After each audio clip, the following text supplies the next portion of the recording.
Chapter 10. My Father Finds the Dragon. When my father was crossing the back of the 15th crocodile, with 2 more lollipops to go, the noise of the monkeys suddenly stopped, and he could hear a much bigger noise, and it was getting louder every second. Then he could hear 7 furious tigers and 1 raging rhinoceros and 2 seething lions and 1 ranting gorilla, along with countless screeching monkeys, led by 2 extremely irate wild boars, all yelling, "It's a trick! It's a trick! There's an invasion, and it must be after our dragon! Kill it! Kill it!" The whole crowd stampeded down to the bank. As my father was fixing the 17th lollipop for the last crocodile, he heard a wild boar scream, "Look! It came this way! It's over there now, see? And the crocodiles made a bridge for it."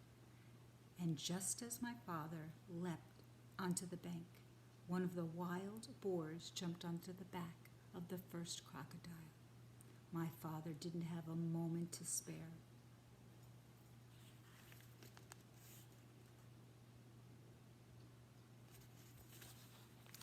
By now, the dragon realized that my father was coming to rescue him. He ran out of the bushes and jumped up and down, yelling, "Here I am! I'm right here! Can you see me? Hurry! The boar is coming over on the crocodiles too! They're all coming over! Oh, please, please hurry!" The noise was simply terrific. My father ran up to the dragon and took out his very sharp jackknife. "Steady, oh boy, steady. We'll make it. Just stand still," he told the dragon as he began to saw through the big rope. By this time, both boars, all 7 tigers, the 2 lions, the rhinoceros, and the gorilla, along with the countless screeching monkeys, were all on their way across the crocodiles, and there was still a lot of rope to cut through. "Oh, hurry!" the dragon kept saying, and my father again told him, "Stand still." "If I don't think I can make it," said my father, "we'll fly over to the other side of the river, and I can finish cutting the rope there."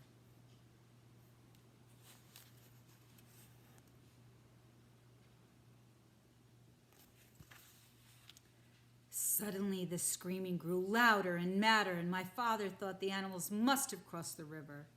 He looked around and saw something which surprised and delighted him, partly because he had finished his lollipop, and partly because, as I told you before, crocodiles are very moody and not the least bit dependable, and are always looking for something to eat. The first crocodile had turned away from the bank and started swimming down the river. The second crocodile hadn't finished yet, so he followed right along after the first, still sucking his lollipop. All the rest did the same thing, one right after the other, until they were all swimming away in a line. The 2 wild boars, the 7 tigers, the rhinoceros, the 2 lions, the gorilla, along with the countless screeching monkeys, were all riding down the middle of the river on the train of crocodiles, sucking pink lollipops, and all yelling and screaming and getting their feet wet. My father and the dragon laughed themselves weak because it was such a silly sight. As soon as they recovered, my father finished cutting the rope, and the dragon raced around in circles and tried to turn a somersault. He was the most excited baby dragon that ever lived. My father was in a hurry to fly away, and when the dragon finally calmed down, my father climbed onto his back. "All aboard!" said the dragon. "Where shall we go?" "We'll spend the night on the beach, and tomorrow we'll start on the long journey home.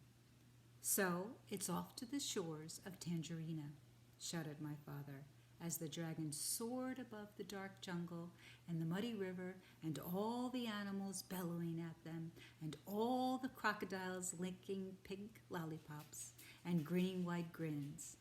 After all, what did the crocodiles care about? A way to cross the river, and what a fine feast they were carrying on their backs. As my father and the dragon passed over the ocean rocks, they heard a tiny, excited voice scream.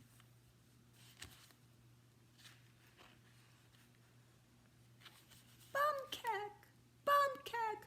We dreed our neggin! We need our dragon!